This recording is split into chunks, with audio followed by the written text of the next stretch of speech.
Sponzorem pořadu je Seat Leon Cupra. Seat. Sponzorem pořadu je Subaru BRZ.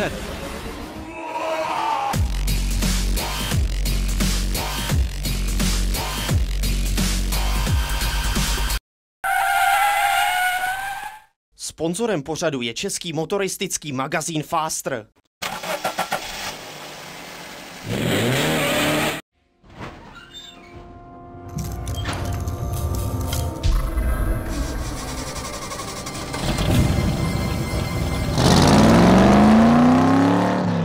Vítajte v ďalšej garáži, ktorá môže mať pokojne prívlastok česká.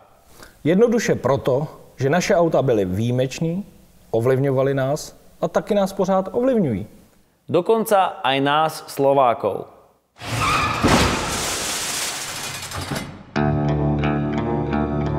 Povestné zlaté ručičky postavili za vyše storočie českého automobilového priemyslu množstvo zaujímavých aut, niektoré sa stali dokonca legendami.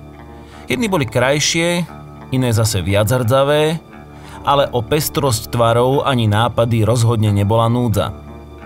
V tomto roku však oslavuje jedna prelomová legenda. Dnes vám ukážem Škodovku jubilantku, ale jej 50-ka vôbec nie je dôvod. Škodu 1000 MB som si vybral preto, že je to prelomová Škodovka. Prvá s motorom vzadu, prvá s nezávislým zavesením všetkých 4 kolies a prvá so samonosnou karosériou.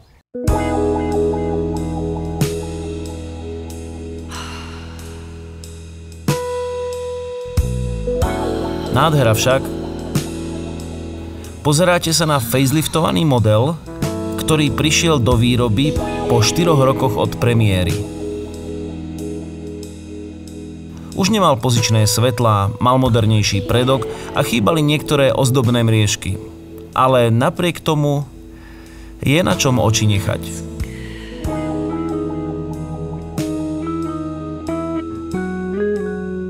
A je tu aj istá citová väzba, pretože Škoda 100, následovník 1000-ky, to bolo moje detstvo a aj moje šoférske začiatky. Akurát 1000-ka bola trochu krajšia. A teraz si všetko pripomínam. Batožinový priestor vpredu, krásny podporný systém veka. Akurát 100-ka tu mala také dvojité dno, takú drevenú dosku, pod ktorou bola rezerva. 1000-ka to mala vyriešené elegantne. Rezervné koleso, suché, nezašpinené a pod dnom batožinového priestoru v podstate špeciálnom oddelení. Tu bol zdvihák, stačilo uvoľniť remeň a vybrať rezervné koleso von. Celkovo 1000-ka je v podstate autom detailov, napríklad otváranie palivovej nádrže. Skutočná MBčka mala okrem kufra vpredu aj odkladací priestor medzi zadnými sedadlami a motorom. Zo sedadiel bolo možné urobiť lôžkovú úpravu a víkendovať.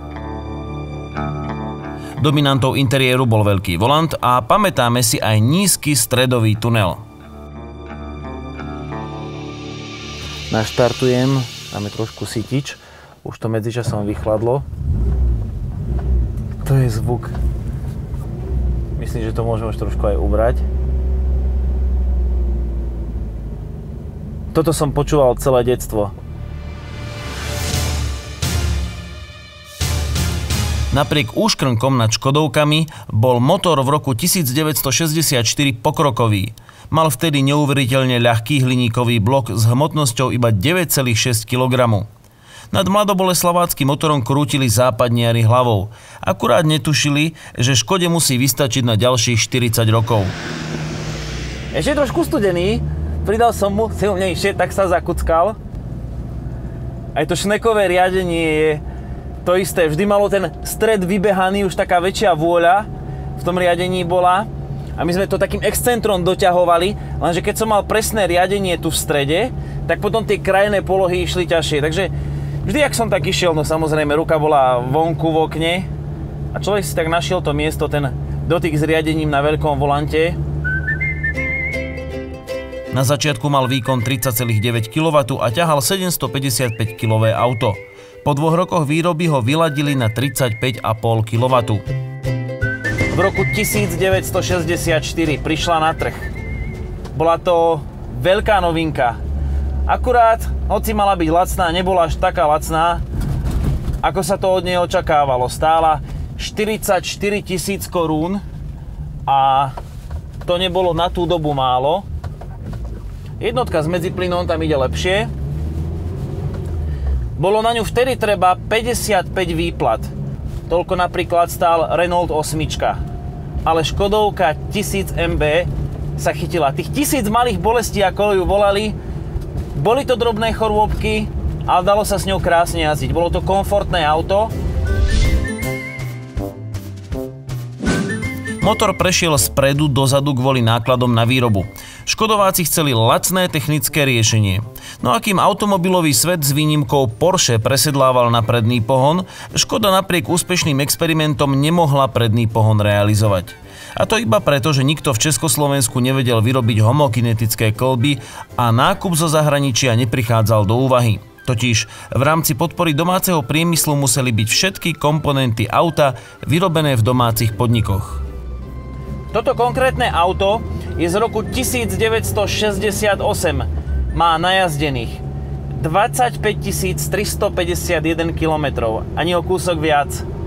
Má originálny lak, originálne všetko. Toto auto je skoro také, ako keby vyšlo z nového výrobného závodu, ktorý kvôli 1000 postavili. 40 nových výrobných hál kvôli Škode 1000. 13 km ciest v rámci fabriky. Trochu hrdzavá, trochu hlučná, ale tá moja.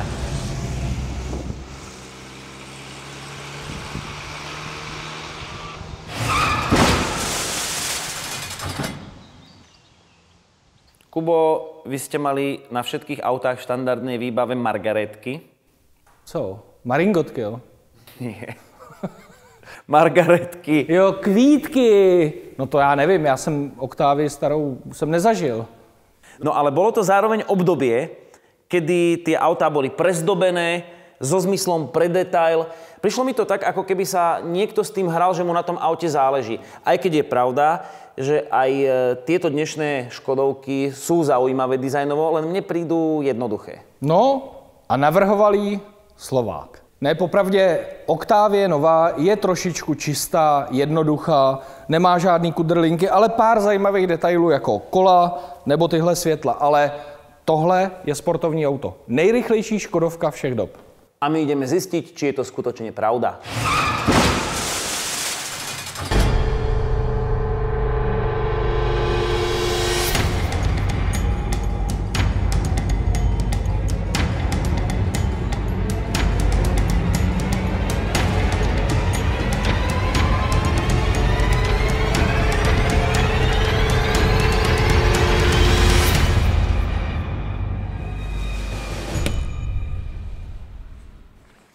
Nejrychlejší Škodovka současnosti prohrála s vlastním logem. Marcio, to je problém trošičku, ne? No, ak má byť najrychlejšia, tak áno. Ja som zvedavý, ako dopadne v porovnaní s prvou generáciou Octavie RS, lebo to tiež bolo rýchle auto.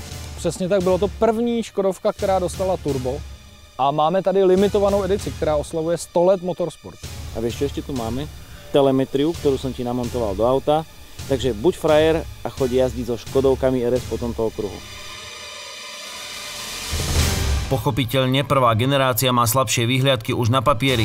Štvorvalec 1.8T s 5-ventilovou technikou mal výkon 132 kW, čo je 180 koní a dosahoval krútiaci moment 235 Nm.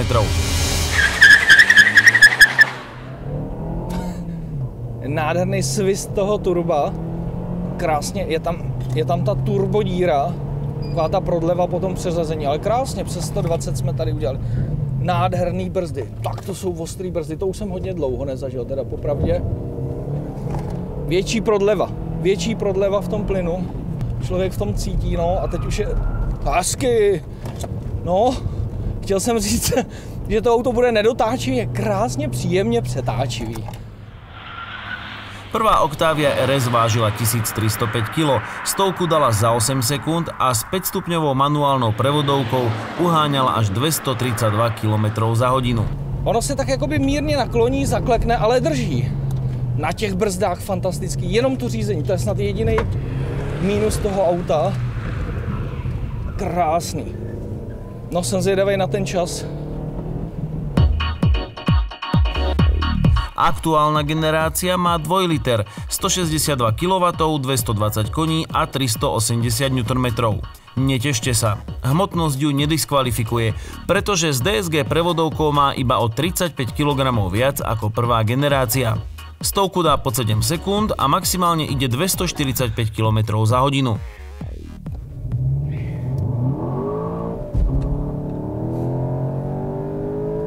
Tak tady je vidět, ten motor má nádherně lineární chod. Jo, ale na brzdách teda, to už musím říct rovnou, že ta první Octavia na brzdách byla podstatně lepší, ale tohle to je strašně rychlý, ten motor jede krásně.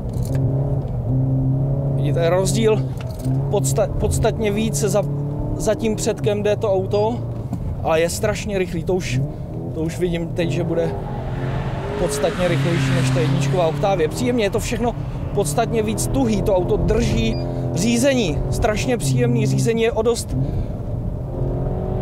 větší zpětná vazba je od toho. No.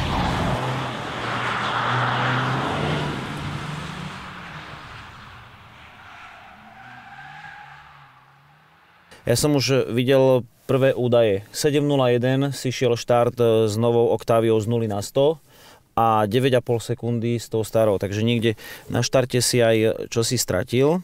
A teraz by sa tam mal zjaviť najlepší čas starej Octavie RS. Je to 1.00.31. A aký by si povedal, že je čas, že rozdiel v časoch? Jo, já si to nedokážu troufnout, protože ten motor je tady v tom autě tak dobrý a to auto tak strašně letí a že to klame, že já jsem tady na té rovince před tím vracákem měl o nějakých 15 km větší rychlost, takže já bych si tipnul klidně 5-6 sekund. No je to 56,82. No myslím, že o tých koňoch to trošku je, pretože s novou Octaviou RS si mal maximálnu rýchlosť 140. So starou bola maximálna 120,48. Tu si vystúpal smerom hore pre tú zákrutu. A modrá, to je nová Octavia RS, tam máš 97 km za hodinu a stará má 73. Ale tuto si musel ubrzdiť tú novú Octaviu, kdežto tú starú držíš normálne vyššou prejazdovou rýchlosťou aj s tým, že ti ubiehal ten zadok. To je to, co tam bylo vidět, že to auto se stáčí do zatáčky, to znamená, ty ho můžeš podstatně rychleji pustit než tu novou Octavii, protože ta je hodně nedotáčová, takže to auto musíš pořádně zabrzdit. Popravdě prostě je to rychlejší. Je to nejrychlejší Škodovka v nabídce. No ale bola ešte jedna, ktorá bola, neviem či rýchlejšia, ale slávnejšia. Každopádně zařídila to dobrý jméno ve světě naší automobilky díky soutěžím. Sponzorem pořadu je Seat Leon Cupra. Seat. Sponzorem pořadu je Subaru BRZ.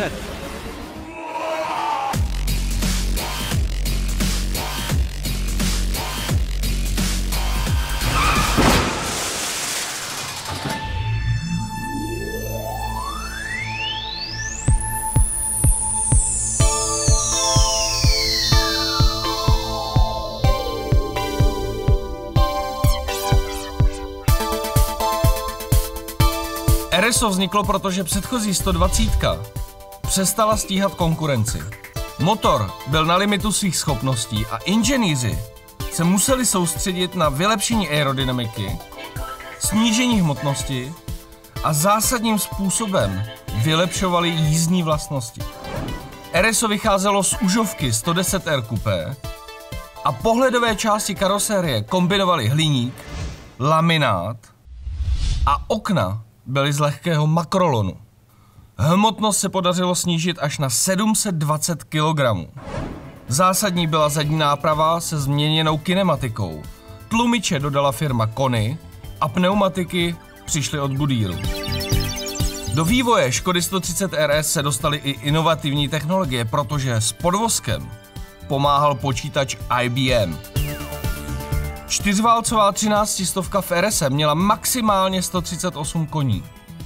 mazání se suchou skříní a podle převodu dokázala jet od 160 do 220 km za hodinu. Fabrický originál v dobových slovenských barvách byl postaven v roce 1977. Pohár míru a přátelství v automobilových soutěžích s ním jezdila posádka Pacela Jantoší.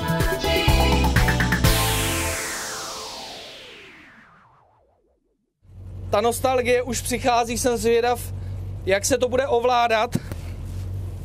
Kubo si dáva aj helmu 130. Toto je moja premiéra v benzínovej Octavii RS. Všechno je ohřátý, tak můžeme začít.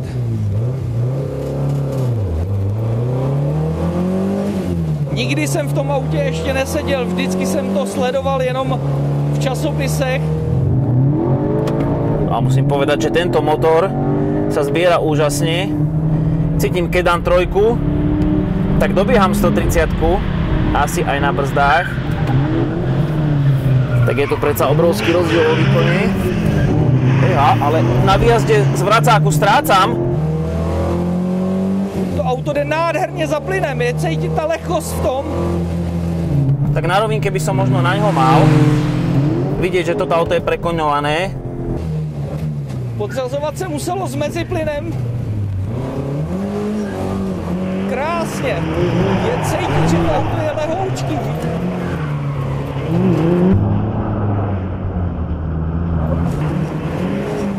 Ježíš, nádherně ovladatelný.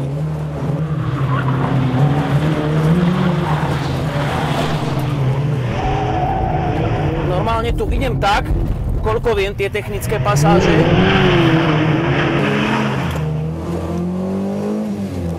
Reaguje na ten volant, ten podvozek je fantastický, jedinej ten volant je trošičku sklopený. Tak tuto ABS by som okamžite vymontoval. Jedno panické brzdenie, ale v technickej pasáži prestávam na ňo mať. Jedine kone zachraňujú túto Octaviu, hoci je vynikajúca. Ale ty kluci museli být frajeři, protože tohle uřídit v pořádný parádě. Dám vracák a tak krásne by to šlo, sa to zatočia. Predok ma chytá. To auto reaguje i po těch 40 letech neskutečným způsobem. Od 4000 jede jak blázen.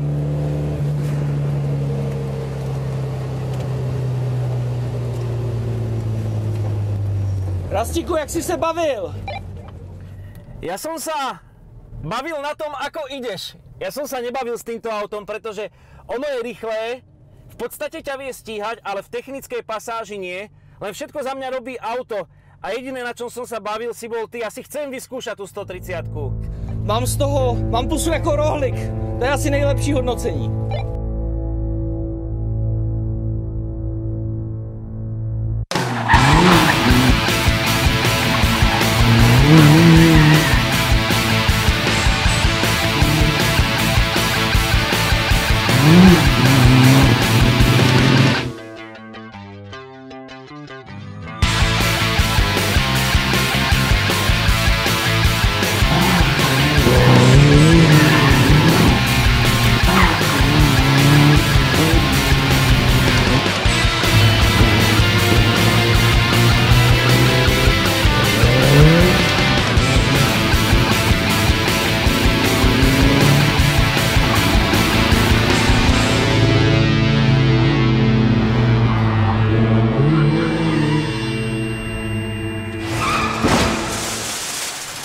To bylo hezký gesto, co si udělal na konci. No a navyše bolo úprimné. Tak som to cítil, pretože z toho auta som nechcel vystúpiť. Ale já to chápu, protože RSO umí upíct ten nejhezčí rohlík na tváři. Ale my jsme si potvrdili, že Octavia RS, současná, je nejrychlejší sériově vyráběná Škodovka. No a ona má viac takých českých prvenstiev. Pomer batožinového priestoru, motora, teda výkonu a ceny je tam jednoznačne najlepší. Ale neviem si predstaviť, čo sa stane s tým autom, keď to naložíš doplna, vezieš na dovolenku řízky a 400 kg máš za sedadlami. To ti řeknu úplně jednoduše. Přijdeš do zatáčky, ubereš plyn, zatočíš a jsi v hodinách. Alebo nezatočíš. No tak si to pojďme vyzkoušet na ostro.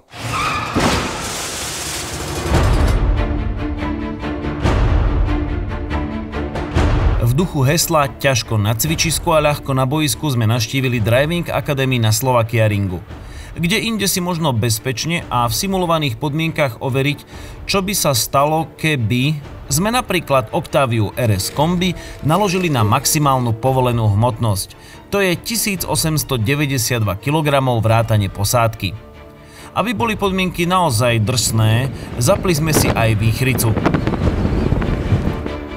Pomocou telemetrie sme opakovanými pokusmi načítali referenčné údaje pre auto zaťažené iba šoférom. Získali sme tak priemerné hodnoty najvyššej prejazdovej rýchlosti vyhýbacieho manévra na klskej ploche. Zmerali sme si brzdné dráhy na klskom povrchu, mokrom aj suchom asfalte. Systémy aktívnej bezpečnosti dovolili Octavii obísť prekážku v rýchlosti 60,3 km za hodinu.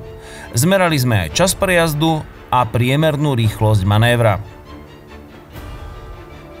Potom prišiel rad na zaťaženie zadnej nápravy. Okrem žiaľ nemenných 80 kg vodiča pribudlo do bezodného kufra a na zadné sedadlá až 420 kg. Z 532-kilovej užitočnej hmotnosti Octavie RS Kombi sme tak využili rovných 5 metrákov.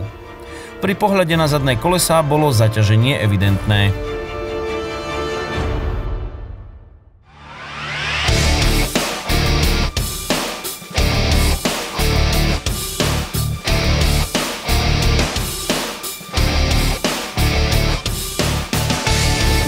Na zrýchlení to absolútne nepoznám, akurát predná náprava mi trošku preklzla, čiže tá istá rýchlosť, to isté auto, ten istý povrch. Octavia bola viac nedotáčavá, teda s nadľahčeným predkom horšie zatáčala. Pri rovnakej nájazdovej rýchlosti 60 km za hodinu sme nedokázali už prekážku obísť. Aby sme nedlávili kužele, bolo treba znížiť rýchlosť o 3 km za hodinu. Posolstvo je však veľmi jasné.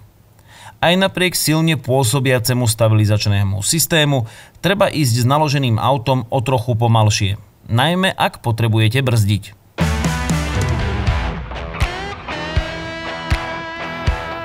Prázdne kombi potrebovalo na klskej ploche na zastavenie zo 70-ky 30 metrov.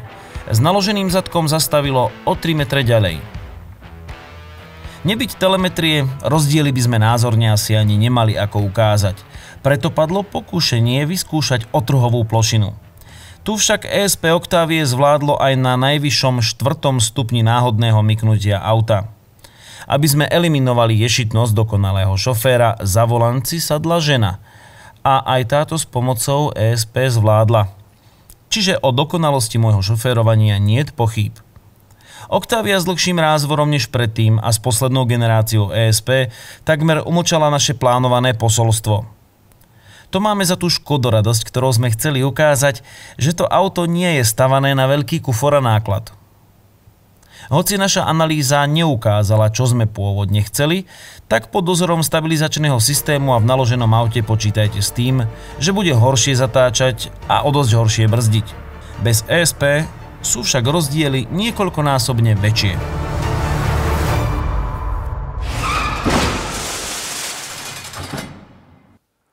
Pozerám, že to nebolo vždy iba o Škodovkách. Vy ste dokázali urobiť z motorky auto. No, takový hadraplán. My tomu říkáme zlatý český ručičky. Áno, to vám ide robiť lacné a pomalé veci. No ale měli jsme jedno auto, který chtělo položit na kolena celý svět. Akurát, že iba chcelo.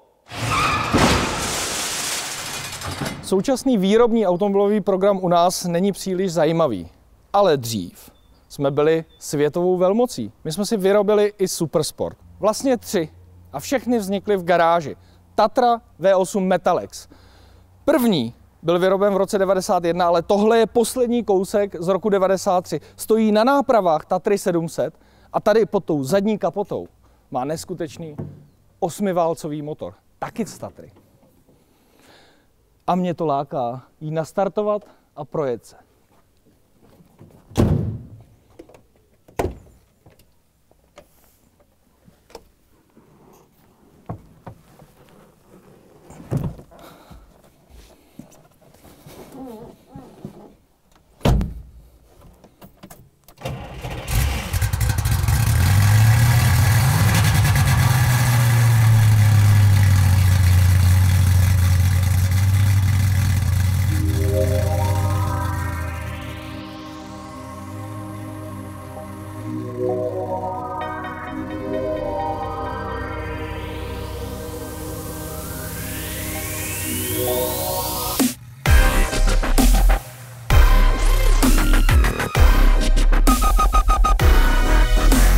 MTX. 3 písmena, která z Tatry udělala přízrak na silnici.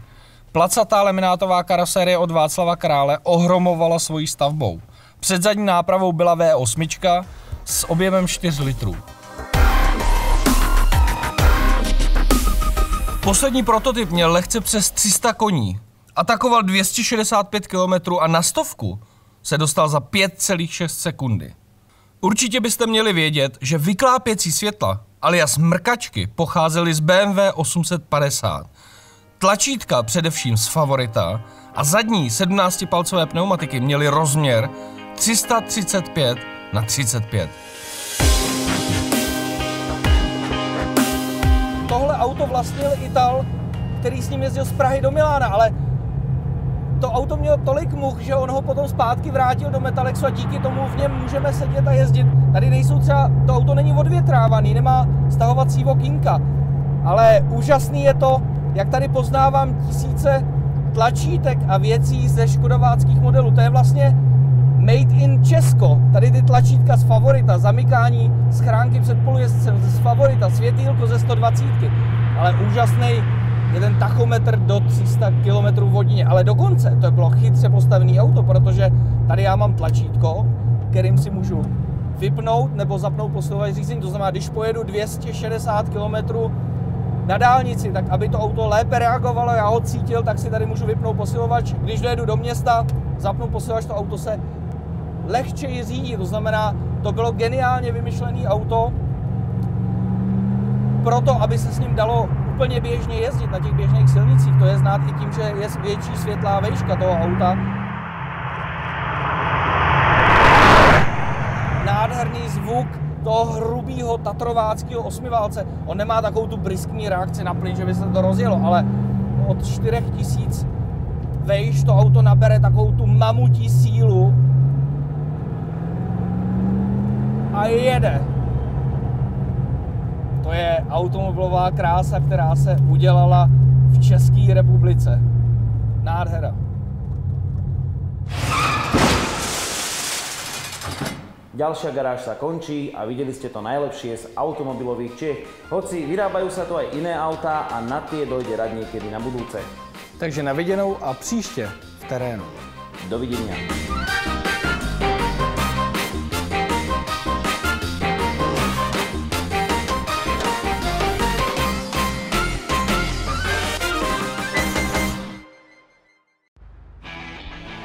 Sponzorem pořadu byl Seat Leon Cupra.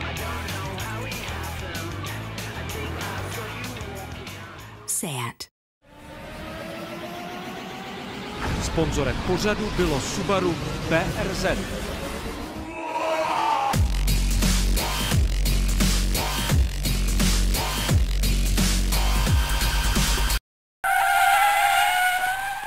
Sponzorem pořadu byl český motoristický magazín Faster.